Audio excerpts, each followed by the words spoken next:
ان الحمد للہ والصلاة والسلام علی رسول اللہ صلی اللہ تعالی علیہ وآلہ وسلم اما بعد فاعوذ باللہ من الشیطان الرجیم بسم اللہ الرحمن الرحیم وَلَقَدْ يَسَّرْنَا الْقُرْآنَ لِلذِّكْرِ فَهَلْ مِن مُدَّكِرٍ بلا شبہ یقیناً ہم نے قرآن مجید کو سمجھنے کے لیے بالکل آسان بنا دیا ہے۔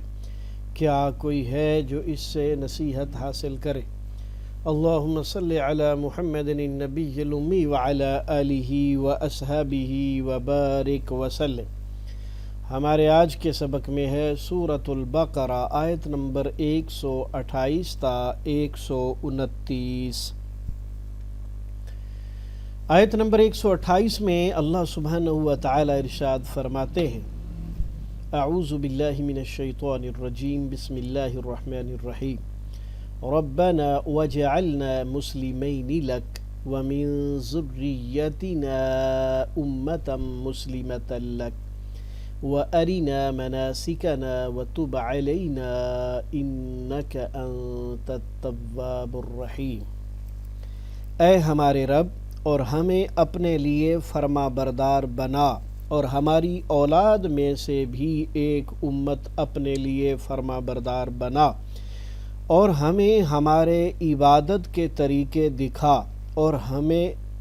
اور ہماری توبہ قبول فرما، بے شک تو ہی نہایت توبہ قبول کرنے والا، نہایت رحم والا ہے۔ اس آیت مقدسہ میں جو کہ جناب ابراہیم علیہ السلام کی دعائے مبارکہ ہے، یہ دعا کی گئی ہے کہ ہمیں اور ہماری اولاد کو اپنا فرما بردار بنا، اور ہمیں اپنی عبادت کے طریقے سکھا، اور ساتھ دعا کرنے کا طریقہ بھی سکھا دیا کہ آخر میں دعا مانگنے کے بعد اللہ تعالیٰ کی صفات کا ذکر کیا جائے، جیسا کہ اِنَّكَ أَنْتَ التَّوَّابُ الرَّحِيمُ کہا ہے کہ بے شک تو ہی بہت زیادہ توبہ قبول کرنے والا، تو ہی بہت زیادہ رحم کرنے والا ہے۔ یعنی اسماء الہی کے ساتھ دعا مانگنے کا طریقہ بھی بتا دیا۔ آیت نمبر 129: ربنا وابعث فیہم رسولا منہم یتلو علیہم آیاتک ویعلمہم الکتاب والحکمہ ویزکیہم انک انت العزیز الحکیم۔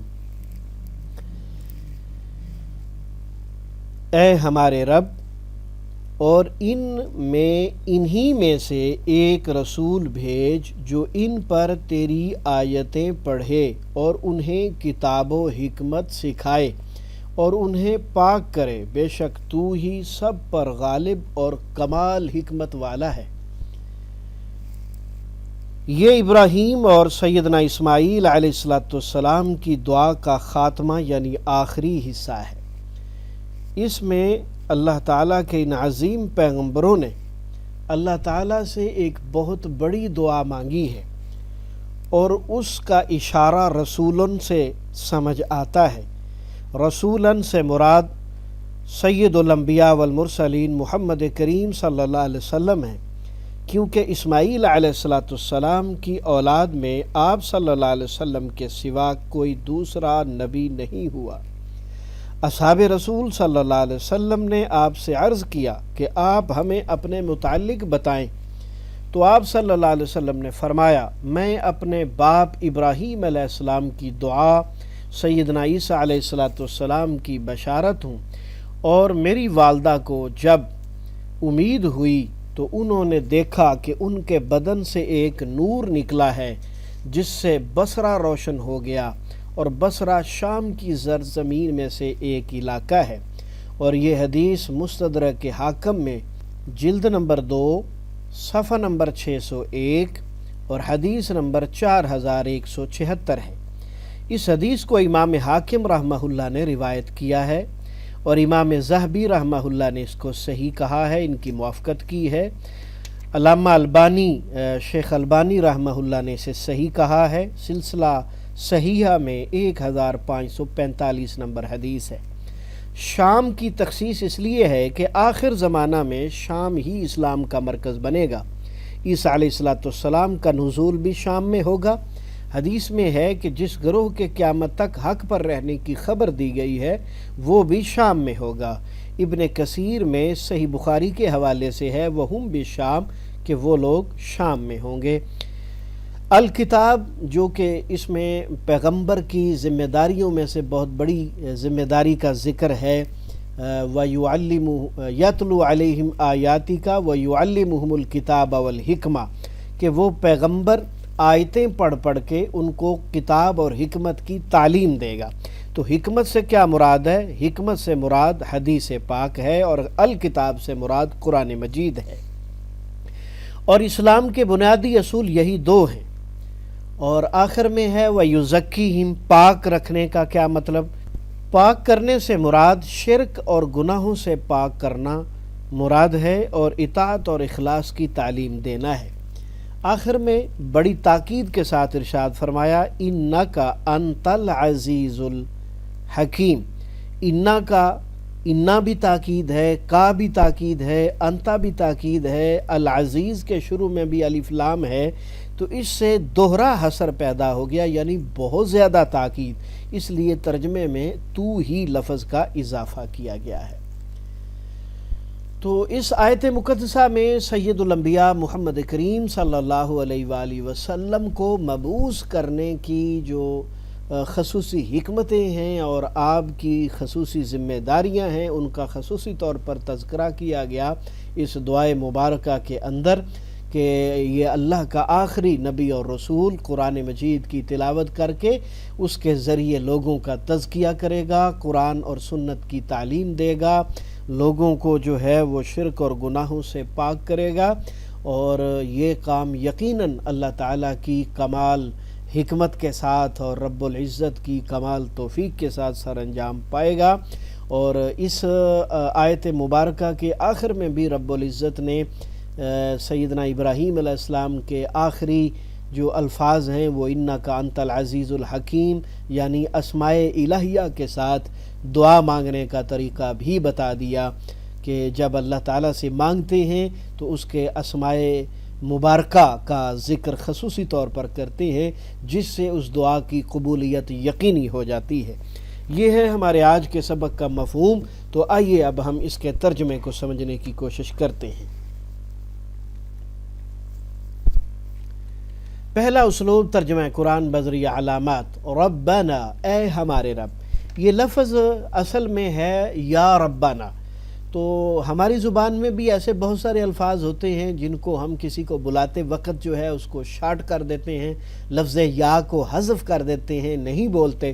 تو اسی اسلوب کو یہاں پر اختیار کیا گیا ہے، یا ربنا کہنے کی بجائے اکیلا ربنا استعمال کیا گیا ہے۔ جیسا کہ ہم اگر کسی کو بلائیں تو یا خالد کہنے کی بجائے صرف خالد کہہ کر بھی پکار لیتے ہیں۔ تو ربنا، اے ہمارے رب، ترجمہ اس کا وہی کیا جائے گا جو کہ بلانے والے کے حساب سے ہوتا ہے۔ وَجَعَلْنَا، اور تو بنا ہمیں۔ اجعلنا لفظ کے شروع میں جو آپ کو حمزہ نظر آ رہا ہے، یہ حمزہ حکم والا ہے، اور اس کی نشانی یہ ہے کہ فعل کے آخر میں جزم بھی لازمی آتی ہے۔ جو اجعل لفظ کے آخر میں جزم آپ کو سکون نظر آ رہا ہے، اور آخر میں جو فعل کے آخر میں علامت ہے نا، یہ جب فعل کے آخر میں آئے گا تو اس کا ترجمہ ہمیں کیا جائے گا۔ اجعلنا، تو بنا ہمیں، مسلمینی، دونوں کو فرما بردار۔ تو آخر میں یا ننظرنی یہ علامت ہے جس کا ترجمہ دونوں ہوتا ہے، اور مسلم کہتے ہی اس ہستی کو ہیں جو اللہ کا فرما بردار ہو۔ لکا، اپنے لیے، اے ہمارے رب، تو ہمیں بنا دونوں کو فرما بردار، یعنی سیدنا ابراہیم علیہ السلام اور ان کے فرزند ارجمند جناب اسماعیل علیہ السلام، چونکہ دونوں باپ بیٹا کٹھے دعا مانگ رہے ہیں تو وہ دونوں ہی اپنے آپ کو اس میں شمار کر رہے ہیں کہ ہم دونوں کو اپنا فرما بردار بنا۔ اور یہ دعاؤں میں سے بہت اعلیٰ دعا ہے، اور یہ بہت بڑی سعادت ہے کہ اللہ رب العزت ہمیں اپنا فرما بردار بنا لے، یہ بہت بڑی سعادت ہے۔ وَمِن ذُرِّيَّتِنَا، اور ہماری اولاد سے بھی، امتاً، ایک گروہ، مسلمتاً، فرما بردار، لکا، اپنے لیے۔ یہ بھی ان کی وسعت ظرفی کی بہت بڑی جو ہے حکمت ہے کہ اللہ تعالیٰ کے ان دونوں پیغمبروں نے اللہ تعالیٰ سے اپنی اولاد کی فرما برداری کا بھی تذکرہ کر لیا، یہ بہت بڑی سعادت ہے۔ وَأَرِنَا، اور دکھا ہمیں، مراد جو ہے وہ سکھانا ہے، مناسکنا ہماری عبادت کے طریقے۔ تو آرینا جو ہے جہاں دیکھنے کے معنی میں ہوتا ہے وہاں سکھانے کے معنی میں بھی ہوتا ہے، یہاں لفظی ترجمہ ہمیں دکھا کیا گیا ہے، مفہومی ترجمہ ہمیں سکھانا ہے۔ مناسکنا، مناسک منسک کی جمع ہے، اس کا معنی ہوتا ہے عبادت کا طریقہ، اور آخر میں نا ہے، اس کا اسم کے آخر میں نا ہے تو ترجمہ ہماری کیا جائے گا۔ وَتُب، اور تو متوجہ ہو، یا اس کا دوسرا ترجمہ ہوتا ہے تو توبہ قبول فرما، علینا ہم پر یا ہماری، یعنی تو متوجہ ہو ہم پر یعنی ہماری توبہ قبول فرما۔ انکا، بے شک تو، انت التواب، تو ہی توبہ قبول کرنے والا، انتا کے بل ال یہ تاکید کے لیے ہوتا ہے، اس لیے ترجمہ تو ہی کیا گیا ہے۔ اور لفظ التواب مبالغے کا وزن ہے، یعنی بہت زیادہ توبہ قبول کرنے والا، اور الرحیم بھی مبالغے کے اوزان میں سے ہے، فعیل کے وزن پر، تو اس کا معنی بھی بہت بڑا مہربان کیا جاتا ہے۔ تو یہ بھی دعا کی قبولیت کے طریقوں میں سے بڑا کامیاب طریقہ ہے، جو کہ سیدنا ابراہیم اور اسماعیل علیہ السلام نے ہمیں سکھایا ہے کہ جب بھی اللہ سے دعا مانگتے ہیں تو اللہ تعالیٰ کے ناموں کا اس میں وسیلہ ڈالتے ہیں، تو وسیلہ ڈالنے کا یہ طریقہ بتایا گیا ہے۔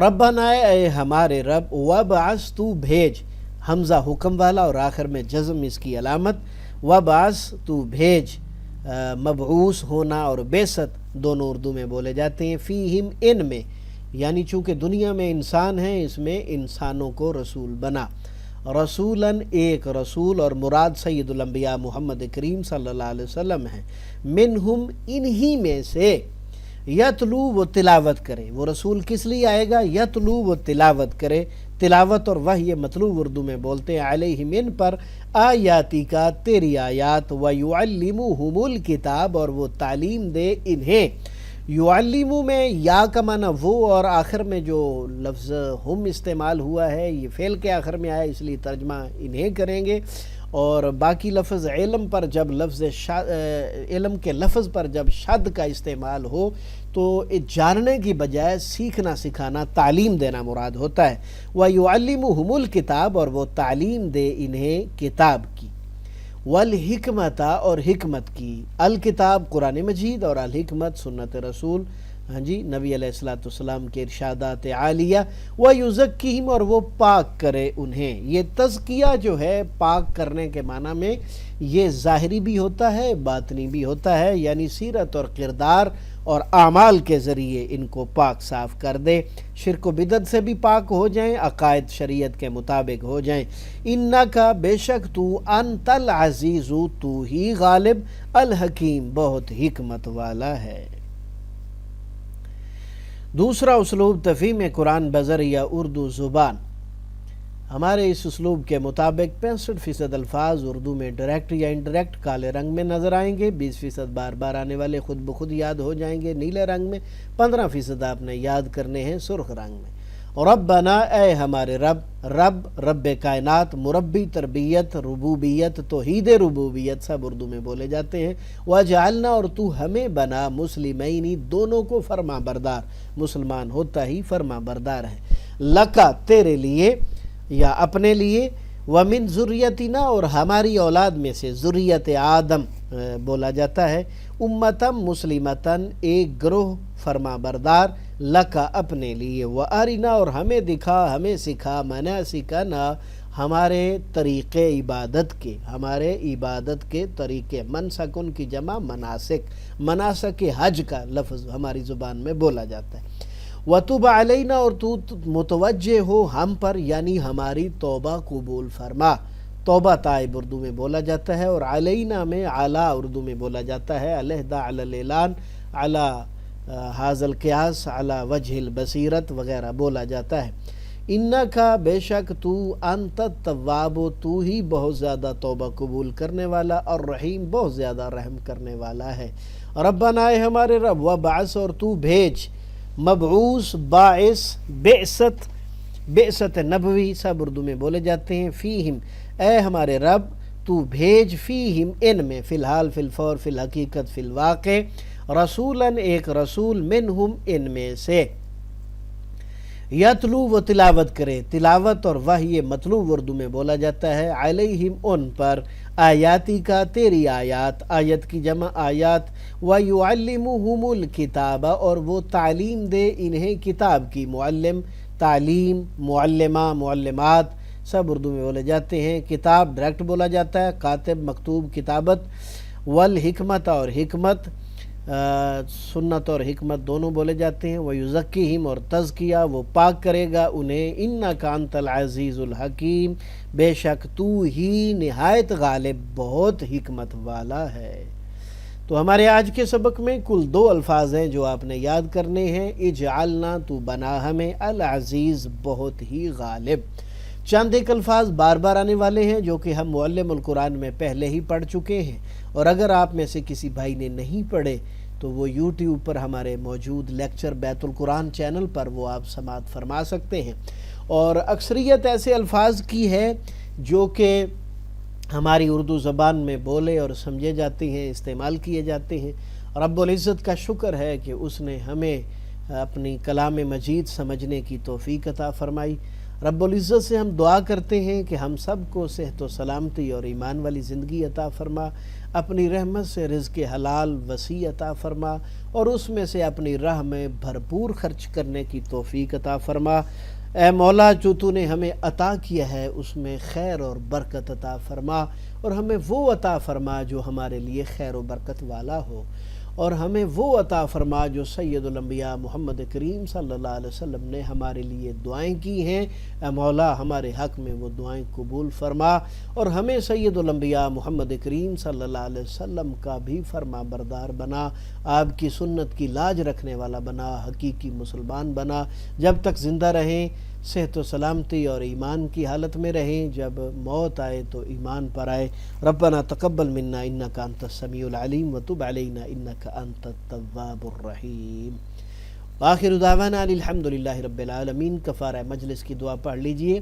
سبحانک اللہم وبحمدک اشہد ان لا الہ الا انت استغفرک واتوب الیک۔